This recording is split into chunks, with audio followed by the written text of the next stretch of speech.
Farming mga kuys. Nagamat itag kanal diri mga kuys sa basak kay aron ang tubig maubot sa atong itikan mga kuys. Tada. Ipadaro na to ni Papa mga kuys.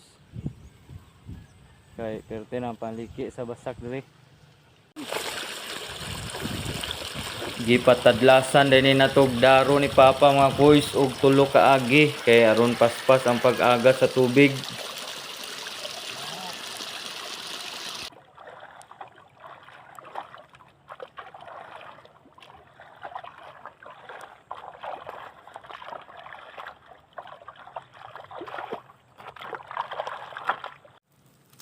Og mauna ni mga kuys, nidagayday na ang tubig padung sa atong itikan. At tangi ang sunod nga video mga kuys, kaya ipakita ang pagdaghan sa tubig ug ang paglangoy-langoy unya sa atong mga itik. Salamat mga kuys ug happy farming.